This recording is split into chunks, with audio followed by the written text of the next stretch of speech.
Welcome to Lesson 4 of our Safe at Home Visual Journal series. What are you thankful for? Please post any questions that you may have at any time in the comments section. I'll be live for discussion and to answer any questions during art class on Tuesdays and Thursdays from 11 o'clock to 12:30 and during my office hours Monday through Thursday from 3 to 3:30 p.m. In this distance learning unit, we are creating a visual journal to reflect on our experience and record a historical primary document of this time we are living through. Let's take a look at our agenda for this lesson. We're going to begin by reflecting on what we're thankful for and planning out what we'll sketch. Second, we'll sketch. Third, we will record our visual journal reflections, and then we're going to wrap up today with a visual journal assessment, which we'll talk more about later. Here's our lesson objective. We're going to shape an artistic investigation of an aspect of present-day life using a contemporary practice of art or design. Students will create a sketch of something they are thankful for during the coronavirus pandemic in their visual journal and write a journal reflection explaining the significance. This time that we're living through during the coronavirus outbreak is historic, and it's our job as artists to record our experience. During the stay-at-home order, when morale might be getting low, it's helpful to remember the things that we're thankful for.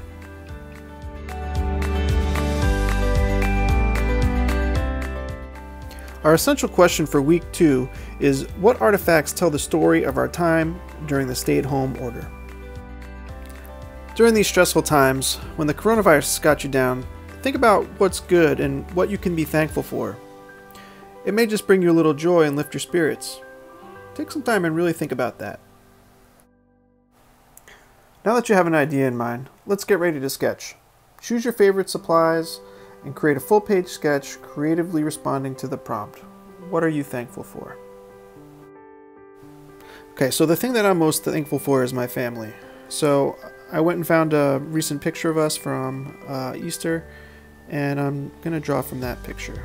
As you can see, I'm working on kind of just grouping the basic shapes first to get started, to work in the composition, and then try to start figuring out some of the general proportions. So our faces are symmetrical, so one of the first things I'm doing is setting up lines of symmetry, breaking the faces in half along the eye line and down the middle. Our eye line falls at the center of our head, and our eyes can be used to measure pretty much all the proportions on the face. Human heads are 5 eyes wide and 7 eyes tall, with 1 eye width separating our eyes. You can even use eye widths to figure out the proper placement of the nose and the mouth. Portraits can be tricky, but getting the proper proportions is the key to getting a proper likeness. So I'm just going to be sketching this in with pencil first, adding a little bit of shading to help develop the form, and then I'm going to wrap it up with a little bit of watercolor wash.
Okay, so that's about enough pencil for now. Let's get to some watercolor wash. I'm using a pocket set that I have of Winsor & Newton watercolor paints and a water brush to wash in the watercolors. I'm starting off with Naples Yellow to give it a little bit of warmth to begin the base layer of the skin tone.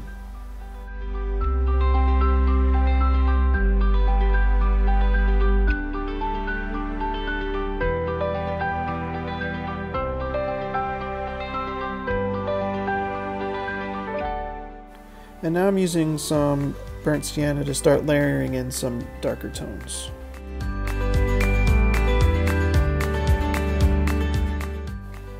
For my wife's hair, I'm layering in a little bit of the burnt umber along with the burnt sienna to make it a little bit darker.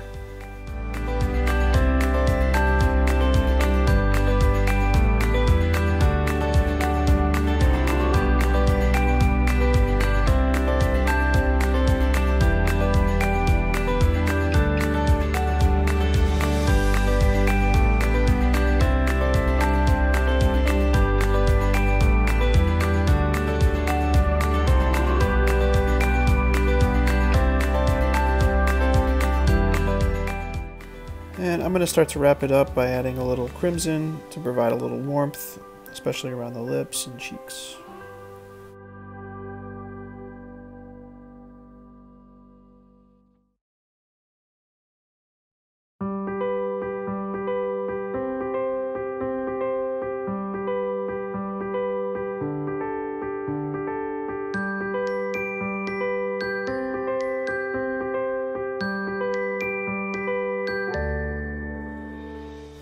Now let's get a little background color.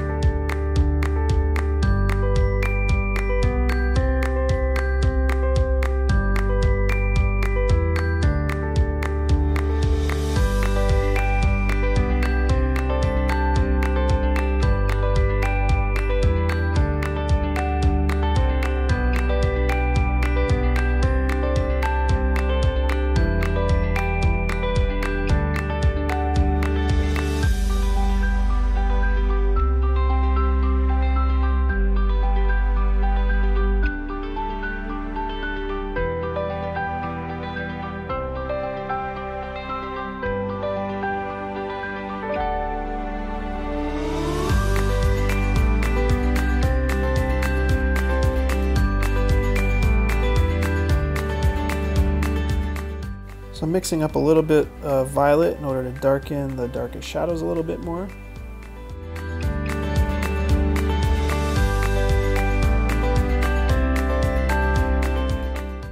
We'll just add a little bit more texture with the pencil, and we'll call this one done for now.